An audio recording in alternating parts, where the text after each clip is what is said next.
What you're about to witness is a dramatized moment, one built for storytelling, not journalism.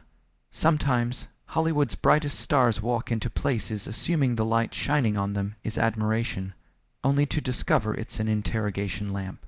And that's exactly what happens when one of the most accomplished actresses of her generation arrives on a daytime talk show expecting discourse, and instead finds a public trial waiting for her. Scarlett Johansson, a performer whose resume stretches across 20 years of film history, from intimate indie dramas to blockbuster global franchises, is not someone new to pressure. She's navigated red carpets, award campaigns, and industry politics with a kind of effortless poise that only someone truly secure in their craft could maintain.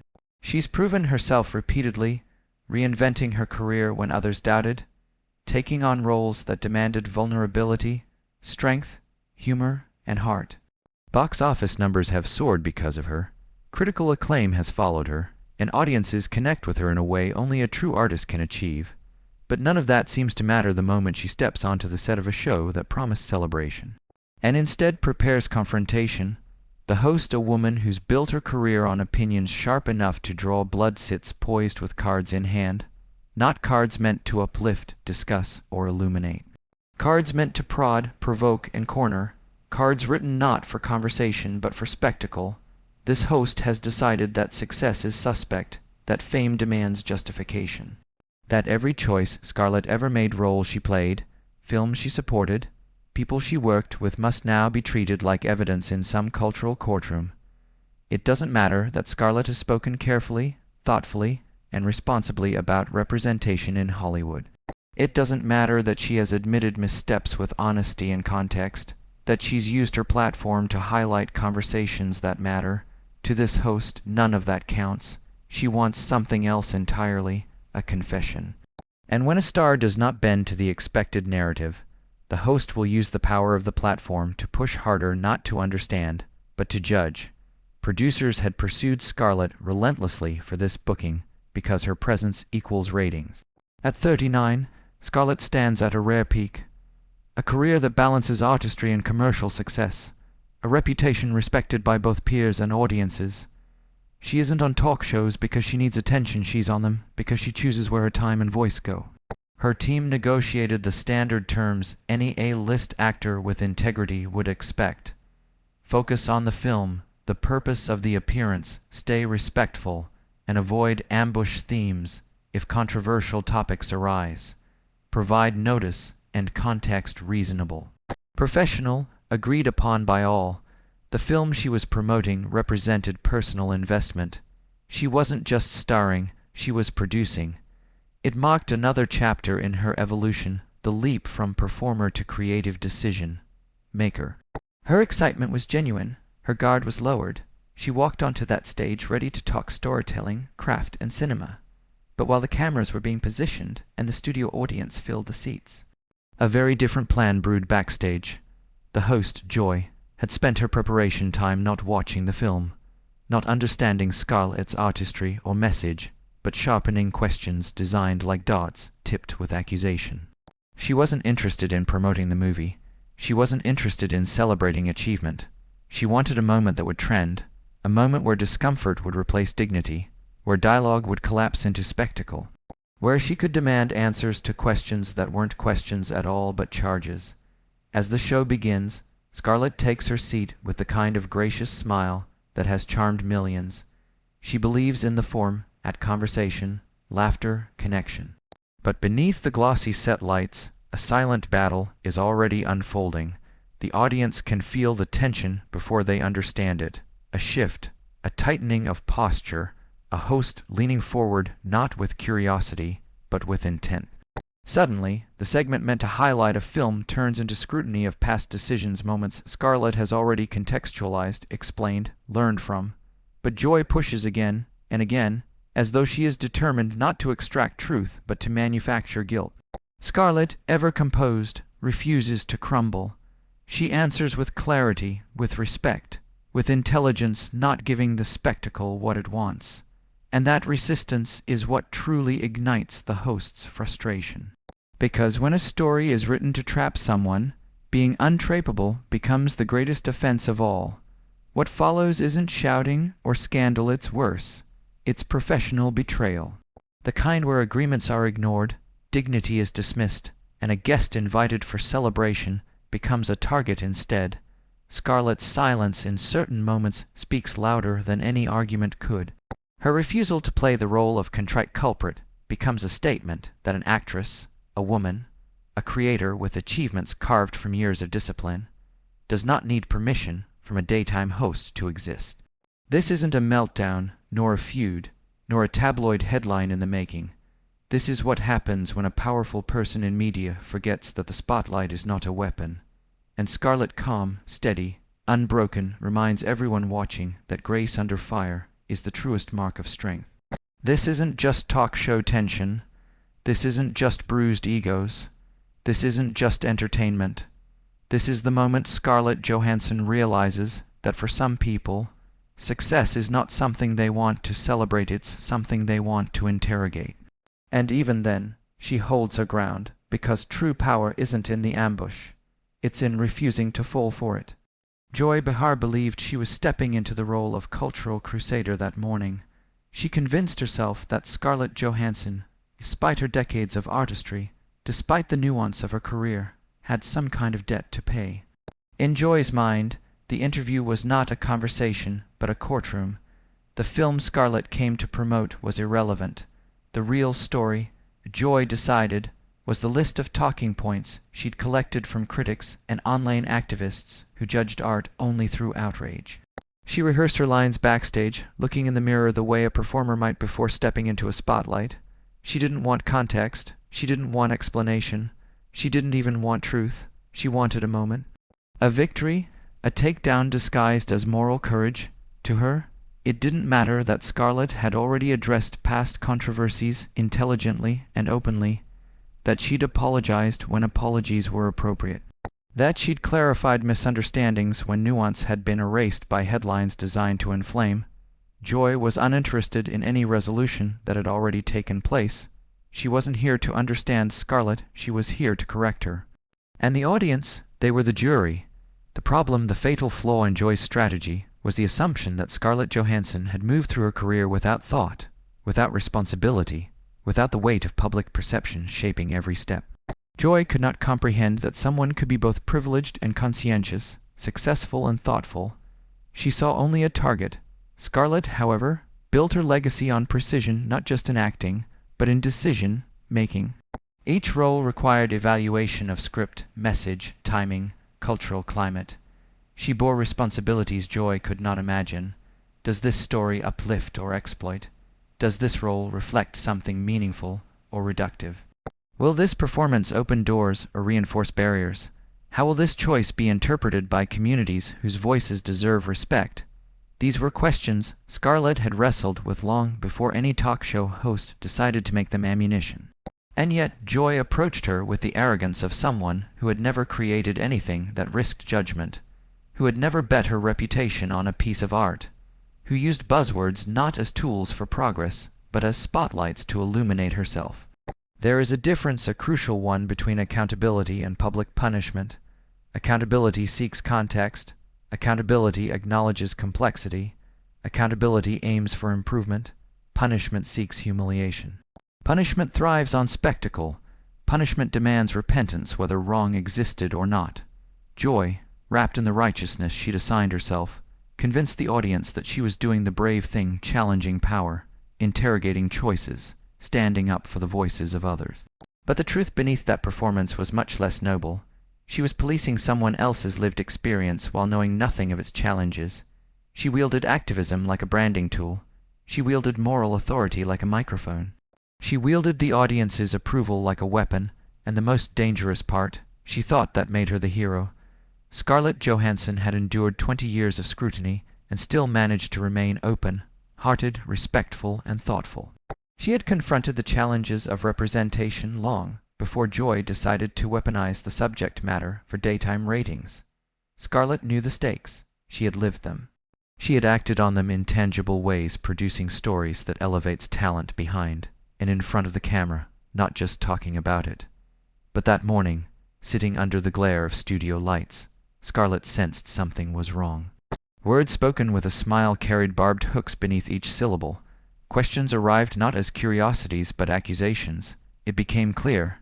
This wasn't a misunderstanding, it was a setup. The temperature of the room changed. Audience members leaned forward. Producers waited for fireworks. Joy wanted the knockout punch. Yet when the moment came when the goading reached a peak, designed to force an apology, or a breakdown, or some display of shame, Scarlett did not crumble. She did not grovel. She did not retreat. She did not play the part assigned to her. She sat taller. She steadied her voice. She refused the premise altogether. This wasn't about refusing accountability. It was about refusing humiliation. And that refusal ignited something no one anticipated. The confrontation that erupted wasn't loud, it was lethal. Not violent but surgical. Not dramatic in volume, but devastating in truth. Scarlett spoke with the kind of measured firmness that only someone who has earned her credibility can summon. She dismantled Joy's accusations one by one, calmly, intelligently, undeniably. The audience shifted not out of discomfort, but out of recognition. They could see who was being genuine, who was operating from ego, who was chasing attention instead of truth. Joy, suddenly exposed as an aggressor rather than an advocate, panicked. When persuasion failed, she grasped for authority. When Scarlett refused to submit, Joy demanded control. She called for Scarlett to be removed. In that instant, the illusion shattered. The host who claimed to speak for fairness revealed her real motive: control the narrative or silence it. Scarlett stood, not in defeat but in defiance. She was not being escorted out because she was wrong, but because she refused to be wronged. And that walk offstage became the most powerful moment of all. Because sometimes strength is not staying seated. Sometimes dignity is not enduring abuse. Sometimes the bravest act is to leave a room that never welcomed you in good faith. That morning, the studio buzzed with excitement before the cameras rolled because Scarlett Johansson rarely appeared on daytime shows. She didn't need to. By the time she left, that excitement had been replaced by something else: respect. Not for the host who orchestrated an ambush, but for the woman who refused to let her story be rewritten. Scarlett Johansson didn't need daytime television. At this stage of her career, one built on fiercely earned respect, every public appearance was a strategic choice. She wasn't chasing exposure. Rather, she was curating the spaces where she allowed her artistry and voice to be heard. The View had been chosen carefully, a platform with wide reach and a reputation for blending entertainment with conversation. It seemed like the right place to highlight her new thriller, a film she believed in deeply. Upon arrival, everything appeared routine. A wave of the hand to the waiting photographers, a warm greeting to the studio staff who guided her through the controlled chaos that lives behind television's polished facade.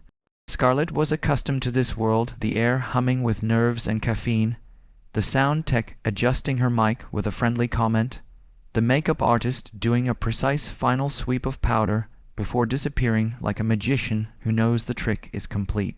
Her publicist stood beside her like a trusted general before battle, running through the pre-approved talking points as if reading sacred scripture, focus on the film's themes, praise the director's vision. Share a light anecdote, something charming, not revealing. Keep the interview about the work, not the headlines. On paper, this was supposed to be a celebration, a mutual exchange of respect between a star guest and a welcoming stage. Nothing unexpected, but the studio floor has a language of its own, one spoken through glances, posture, and the quiet tension of those who know when something is off. Crew members, long trained in observational survival, exchanged brief, cautious looks. Because Joy Behar, normally relaxed and conversational, in the moments before the show was sitting stiffly at the main desk, gripping a stack of note cards like they were weapons. Her eyes flicked toward Scarlett, then back to the cards repeatedly, each glance carrying an edge, a silent premonition. It was a look the crew recognized immediately, the look of a host preparing not for a friendly chat, but for a strike. Meanwhile, Whoopi Goldberg, Sarah Haynes, and Sunny Hostin kept their easy cadence, casual laughter, small talk, a shared understanding of live television's unpredictability, but also its unwritten rule: guests are to be treated with respect. None of them seemed aware of the storm brewing just down the table. Joy remained apart, focused, tight, like she'd rewritten the script in her own head. Then the music hit, the show began. The familiar opening rolled out with practiced precision. Cameras glided across the enthusiastic audience, hands clapping rhythmically under bright lights. The atmosphere was electric, everything a production team could hope for. Whoopi, with her signature authority that blended humor and sincerity, welcomed viewers at home and in the studio. She teased upcoming topics, offered a quick joke, and transitioned smoothly into the guest introduction. "And we are thrilled to have her here today," Whoopi said with genuine warmth, turning toward Scarlett. "A powerhouse who continues to amaze us, Academy Award nominee, producer, and star of a brand new thriller already making huge waves. Please welcome the incredible Scarlett Johansson." The audience erupted not in polite applause, but in full, joyful admiration. The kind of applause that acknowledges not just fame, but respect earned over years. Scarlett's smile was gracious but real. She placed a hand over her heart briefly, a subtle gesture of appreciation, and then settled into her seat with the relaxed elegance of someone who has spent a lifetime on screens and stages, yet never takes the applause for granted. "It's wonderful to be here," she began, her voice smooth and sincere. "Thank you for having me. I'm really excited to discuss the film. It's a project I'm genuinely proud of." Her tone set the perfect foundation. This was about the work, about storytelling, about cinema. But just a few feet away, Joy Behar shifted in her chair, a tiny movement, but one heavy with intention. While Whoopi nodded encouragingly and Sarah smiled in anticipation, Joy glanced down at her note cards once more, that same combative concentration returning, as though she were preparing for an entirely different kind of conversation. Scarlett didn't see it yet, the audience didn't feel it yet, but the cameras, always hungry, captured the first tremor before the earthquake. What Scarlett could not know was that this interview was not designed to celebrate her film, but to question her worthiness. It wasn't crafted to highlight her achievements, but to corner her into defensiveness.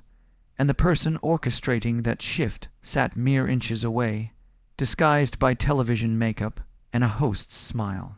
The studio lights sparkled brightly overhead, but beneath their shine lay a growing shadow, because this wasn't going to be the interview she agreed to.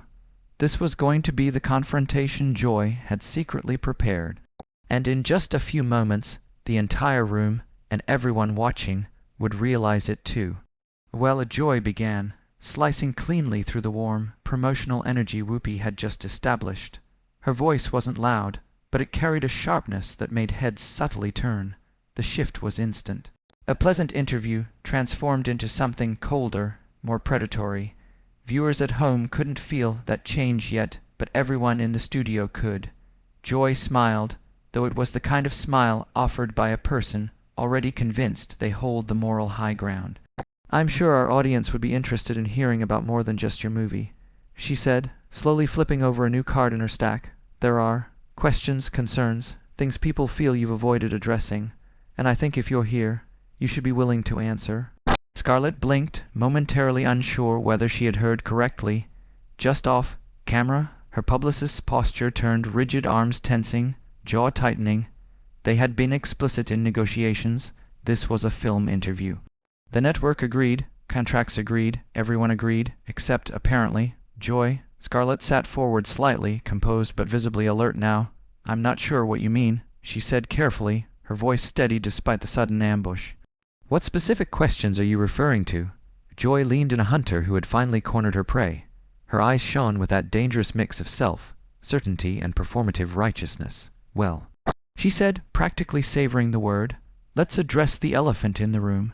Your recent decisions to take on certain roles. Roles activists have argued you had no right to take. Stories that weren't yours." She spread her hands as if presenting undeniable evidence. "Some would say it's a pattern, you putting yourself where others, who actually belong in those stories, should have been." The air thickened, even through the bright studio lights. A tension settled that no camera operator could ignore. Sunny Hostin's expression shifted, eyebrows raised, jaw set, not in agreement with joy, but discomfort. She darted a quick look toward Whoopi, who observed silently, her face unreadable, but her posture sharpening. Sarah Haynes glanced down at her own cards, then toward Joy, clearly hoping to signal. This wasn't the plan. but Joy was already locked in. Scarlett inhaled deeply, not fearfully, but thoughtfully, organizing her response like someone accustomed to unfair scrutiny, yet still determined to answer with dignity. "I believe every actor weighs their decisions very carefully," she said, voice calm but firm, each word chosen for clarity. "I've always approached my work with deep respect and authenticity, and I've been very open to meaningful conversations about representation. I think they matter." "Respect and authenticity," Joy repeated, but now the sweetness in her tone had vanished, replaced by a cold scrutiny. She tilted her head with exaggerated disbelief. "That's interesting." She tapped the table with her pen, building a rhythm of accusation. "Because from where I'm sitting, it looks more like opportunism." Scarlett's smile faded not into anger, but into a controlled stillness. Joy continued, relentless. "Some would say you've taken roles that should have gone to actors who actually live the identities of those characters, who understand them firsthand, who deserve the chance to tell their own stories instead of watching someone with more privilege take yet another opportunity." "Joy." Whoopi interjected, her tone a warning, just her name but loaded enough to say, "This is not what we agreed to." Joy ignored it. "And I think viewers deserve to hear why you keep doing it." Joy pressed on. "Why you continue choosing projects that, well, many think are stolen opportunities." Scarlett folded her hands, grounding herself in the center of the storm. She could have lashed out. She could have walked already. But she didn't. Her poise didn't crack. "When I accept a role," she replied, voice slow but powerful, "I do so believing I can honor the character. I have publicly acknowledged when concerns were raised. I listened, I learned, and I've evolved. But narratives online are not always the full story. Conversations about creativity and representation must be nuanced, not reduced to public shaming."